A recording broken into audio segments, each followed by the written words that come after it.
there up in the mountains financed the most elaborate attack on this country. Do you think some people in a cave were able to have NORAD stand down? Do you think that people in a cave were able to have all of this happen? And when I think about how many Americans were killed in New York City, and believing as I do that this thing was a setup job, this is a textbook operation that Nazis used, and they've used it over and over again. America has been suckered in one more time. I don't have to tell you things are bad. Everybody knows things are bad. The dollar buys a nickel's worth. Banks are going bust. Shopkeepers keep a gun under the counter. Punks are running wild in the street, and there's nobody anywhere who seems to know what to do, and there's no end to it. We know the air is unfit to breathe, and our food is unfit to eat. We sit watching our TVs while some local newscaster tells us that today we had 15 homicides and 63 violent crimes, as if that's the way it's supposed to be. We know things are bad, worse than bad. They're crazy. It's like everything everywhere is going crazy, so we don't go out anymore. We sit in the house, and slowly the world we're living in is getting smaller, and all we say is, please, at least leave us alone in our living rooms. Let me have my toaster and my TV and my steel-belted radios, and I won't say anything. Just leave us alone. Well, I'm not going to leave you alone. I want you to get mad.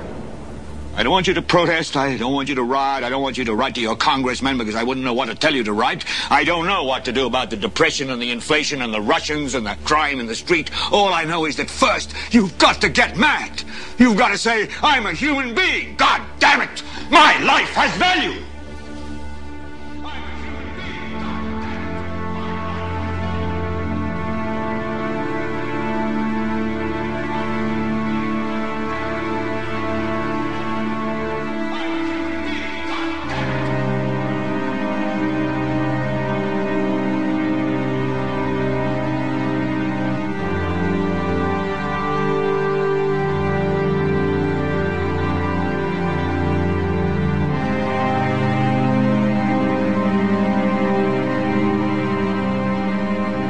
Smoke, 105, 2 pounds.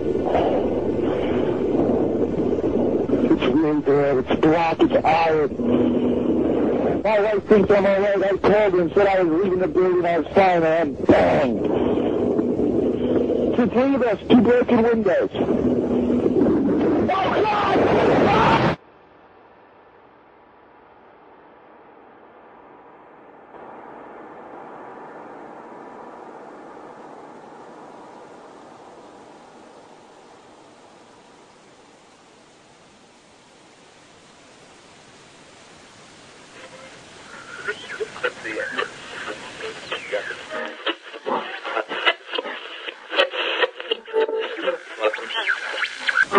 When hostilities commenced in Europe in 1939, it was realized that the American people had no intention of entering the war. But they believed that this country could be enticed into the war in very much the same way that it was enticed into the last one.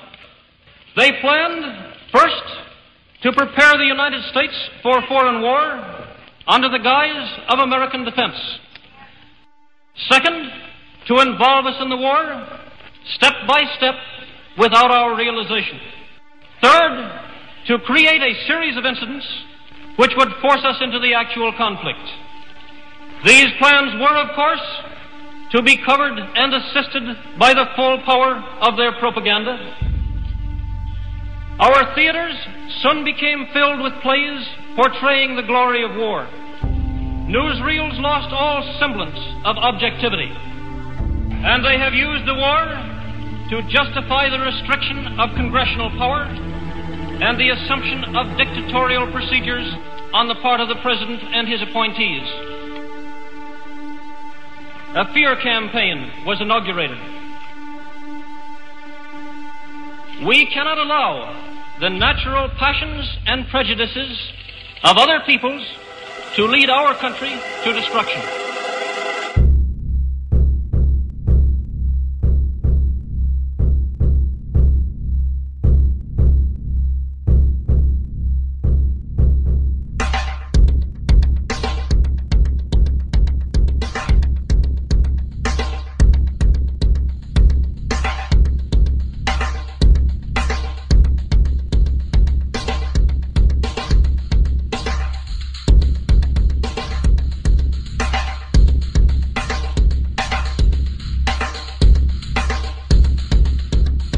1775, the American Revolutionary War began as the American colonies sought to detach from England and its oppressive monarchy. Though many reasons are cited for the revolution, one in particular sticks out as the prime cause: that King George III of England outlawed the interest-free, independent currency the colonies were producing and using for themselves, in turn forcing them to borrow money from the Central Bank of England at interest, immediately putting the colonies into debt. And as Benjamin Franklin later wrote, the refusal of King George III to allow the colonies to operate an honest money system which freed the ordinary man from the clutches of the money manipulators was probably the prime cause of the Revolution. In 1783, America won its independence from England. However, its battle against the central bank concept and the corrupt, greed-filled men associated with it had just begun. So what is a central bank? A central bank is an institution that produces the currency of an entire nation. Based on historical precedent, two specific powers are inherent in central banking practice: the control of interest rates and the control of the money supply, or inflation. The central bank does not simply supply a government's economy with money, it loans it to them at interest. Then, through the use of increasing and decreasing the supply of money, the central bank regulates the value of the currency being issued. It is critical to understand that the entire structure of this system can only produce one thing in the long run: debt. It doesn't take a lot of ingenuity to figure this scam out. For every single dollar produced by the central bank is loaned at interest. That means every single dollar produced is actually the dollar plus a certain percent of debt based on that dollar. And since the central bank has the monopoly over the production of the currency for the entire country, and they loan each dollar out with immediate debt attached to it, where does the money to pay for the debt come from? It can only come from the central bank again, which means the central bank has to perpetually increase its money supply to temporarily cover the outstanding debt created, which in turn, since that new money is loaned out at interest as well, creates even more debt. The end result of this system without fail is slavery, for it is impossible for the government and thus the public to ever come out of the self-generating debt.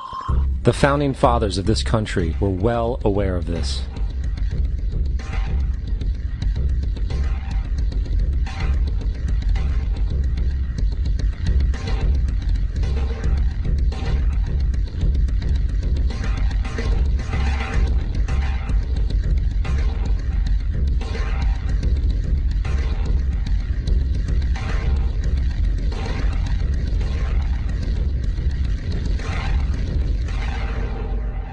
By the early 20th century, the U.S. had already implemented and removed a few central banking systems, which were swindled into place by ruthless banking interests. At this time, the dominant families in the banking and business world were the Rockefellers, the Morgans, the Warburgs, the Rothschilds. And in the early 1900s, they sought to push once again legislation to create another central bank. However, they knew the government and public were very weary of such an institution, so they needed to create an incident to affect public opinion. So, J.P. Morgan publicly considered